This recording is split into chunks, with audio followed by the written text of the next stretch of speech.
She said, "I'm so tired, I'm just going straight to bed." Then I heard her sneak out the back door. I didn't follow her. I just bolted the door from the inside and went to sleep. She discovered how tired she was when she was locked out of her own house at 3 a.m. with nowhere to go. I'm a creature of habit. I know, it's not the most exciting personality trait. I wake up at the same time every morning. I have the same thing for breakfast. I enjoy the quiet predictability of my life. I'm a sound engineer. I spend my days trying to eliminate unwanted noise. So I guess it makes sense that I value peace and quiet in my personal life too. My ex-girlfriend, Amy, was the opposite. Amy was a human hurricane. She thrived on chaos, drama, and spontaneity. For the 5 years we were together, I told myself this was a good thing. She was the exciting, unpredictable force that balanced out my quiet routine. I was wrong. She wasn't balancing my life, she was just constantly trying to capsize it. We Amy'd in a house that I owned. I bought it a year before I met her. It's a small, solid brick house on a quiet street with big oak trees. It's my sanctuary. When she moved in, I was happy to share that sanctuary. But over time, I realized she saw my quiet life not as a peaceful harbor, but as a boring, stagnant pond she was determined to throw rocks into. Her need for constant stimulation was exhausting. A quiet Friday night with a movie was, to her, a sign of our relationship's imminent death. She'd start to get fidgety, pacing the Amying room, staring at her phone. "Isn't it crazy that we're just sitting here?" she'd ask. "There's a whole world out there, and we're just sitting." To me, sitting with the person I loved was the whole point. To her, it was a prison sentence. This led to a pattern of behavior that, for years, I chose to interpret as her being free-spirited. In reality, it was a pattern of casual, constant deception. It was never about huge betrayals, not at first. It was 1,000 tiny lies, all in the service of chasing a momentary thrill. There was the time she told me she was going to a boring work dinner she couldn't get out of. I felt bad for her. I made sure the house was clean and had her favorite ice cream waiting for when she got home. She stumbled in at 1 a.m., smelling of tequila and confessing with a giggle that she'd actually gone to a warehouse rave with a friend from her gym because it sounded more fun. She didn't see it as a lie. She saw it as a funny story. I was just the punchline. Then there was the charity fun run. She told me she was running a 5K for a local animal shelter. I was so proud of her. I got up early on a Saturday morning, made a big sign that said, "Go Amy, go," and went to the finish line to cheer for her. I waited for 2 hours. She never showed up. When I finally got a hold of her, she admitted she had never signed up for the run. She and a friend had decided at the last minute to drive 2 hours to a different city to try a new trendy brunch spot they'd seen on TikTok. "Don't be mad," she'd said, laughing. We got some amazing pictures. My wasted morning, my hand-drawn sign, my worry, none of it mattered. The only thing that was real to her was the fleeting excitement of her impulsive choice. The biggest red flag, the one that I should have paid attention to, happened about a year before the end. My best friend Sam was getting married. I was the best man. It was a huge deal for me. The wedding was on a Saturday. On the Friday before, Amy was supposed to help me with some last-minute errands, and then we were going to the rehearsal dinner together. She called me that afternoon. Her voice was full of panic. Her aunt, she said, had fallen and broken her hip. She had to drive to her parents' town immediately to help out. She was so sorry, she felt terrible, but family had to come first. I was completely understanding. I felt awful for her and her aunt. I went to the rehearsal dinner alone, making excuses for her. I handled all the best man duties by myself. The next day, at the wedding, I was getting texts from her about how stressed she was at the hospital. Then, during the reception, a friend of mine who hadn't been at the rehearsal dinner came up to me. "Hey man," he said, showing me his phone. "Your girlfriend is having a wild time in Vegas." He showed me an Instagram story. It was posted by one of Amy's friends who I didn't know very well. It was a video of Amy, front and center, screaming with laughter as she rode a mechanical bull in a crowded Las Vegas bar. The timestamp was from 2 hours earlier. There was no broken hip. There was no hospital. There was just another lie, another chase for a bigger, better thrill. My best friend was getting married, and she had invented a family tragedy so she could go to Vegas. I confronted her when she got back. She didn't even try to deny it for long. She just deployed her usual defense. Oh my God, it was just a little white lie. I didn't want to hurt your feelings by telling you I wanted to go with my friends instead. You get so sensitive about things. I was going to tell you eventually. Why do you always have to make such a big deal out of everything? I didn't have an answer. I just absorbed it, like I always did. I let the resentment settle in my gut, another layer of sediment at the bottom of our relationship. I should have ended it then. I know that now. But I loved her, and I'm a creature of habit. Our life together was my habit. This brings me to the night it all finally ended. It was a Thursday. It had been a long, stressful week for me at work. I was looking forward to a quiet night. Amy got home around 7 p.m. She looked exhausted. She gave me a quick, distracted kiss and sighed dramatically. I am so unbelievably tired, she said, dropping her bag on the floor. Work was a nightmare. I think I'm just going to have a quick shower and go straight to bed. Okay, honey, I said. Do you want me to bring you some tea or anything? No, I just need to sleep, she said, already walking towards the bedroom. Don't wait up for me. Something about it felt off.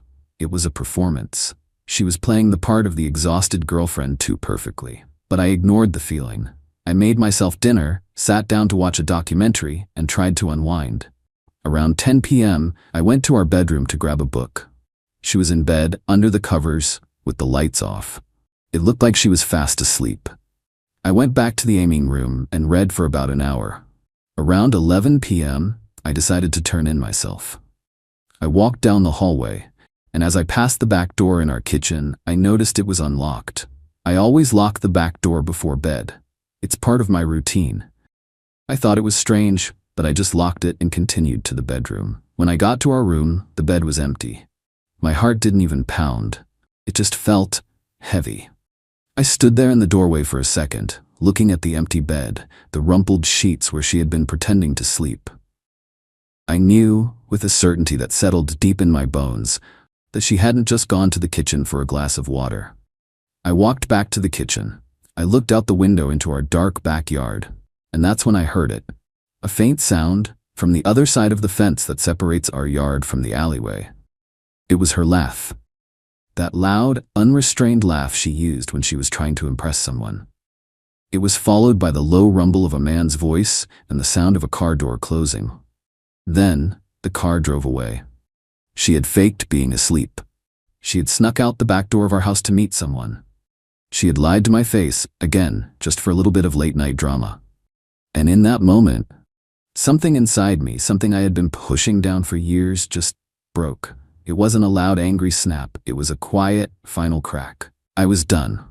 I was done with the lies, the chaos, the constant feeling of being a supporting character in my own life. I was done with the noise. All I wanted was peace. All I wanted was one single night of uninterrupted sleep in my own house without wondering where she was or what lies she was telling me. I didn't get my phone to text her. I didn't get in my car to follow her. I just walked to the back door, the one she had so carefully left unlocked for her return. I looked at the deadbolt. It was a simple, solid piece of brass, a mechanism designed to keep the outside world out.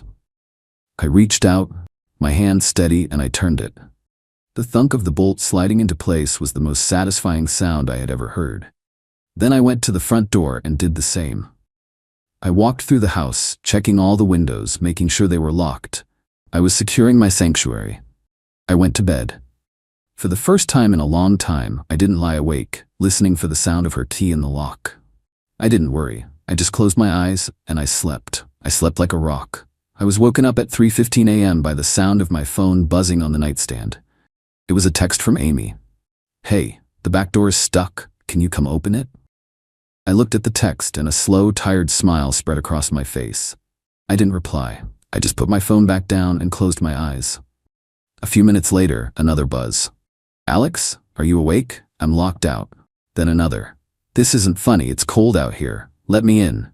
The texts were followed by a phone call. I let it go to voicemail, then another call. I silenced my phone.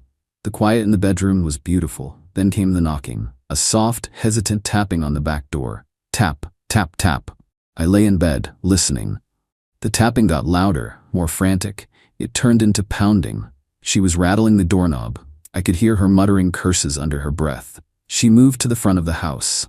The doorbell rang, a sharp, angry chime that echoed in the quiet house.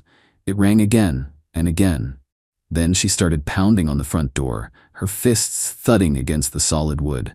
"Alex, I know you're in there. Open this door right now." I still didn't move. I was a spectator at the premiere of her new drama, and I was the only one in the audience. She had created this chaos, and for the first time, I wasn't going to be the one to clean it up. The pounding stopped. I heard her walking around the side of the house, probably checking the windows. Then, my phone started buzzing again. A string of voicemails. The first one was furious. The second was tearful. The third was a mix of both. A desperate, rambling message about how she was sorry, how it was just a misunderstanding, how she was so tired and just wanted to come inside. I finally decided the show was over. I got out of bed, went to the front door, and spoke through the wood. My voice was calm and clear. "Go home, Amy." "What?" she shrieked from the other side. "This is my home, let me in." "No," I said. "This is my house. You are a guest here, and you decided to leave in the middle of the night. The doors are locked now."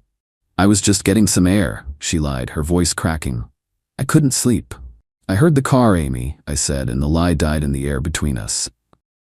There was a long silence.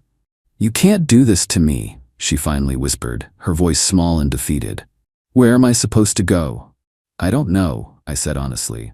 "But you're not coming in here. You wanted excitement. You wanted spontaneity. This is it. Figure it out. I'm going back to bed." I walked away from the door. The pounding started again, but it was weaker this time, less angry and more desperate. Eventually it stopped. I looked out the window and saw her sitting on the front steps, her head in her hands. A few minutes later, a car pulled up, one of her friends. She got in, and they drove away. The next day was a storm of phone calls and texts from her and her friends. They called me cruel, a monster, a psychopath. I replied to only one of them, her best friend Becca.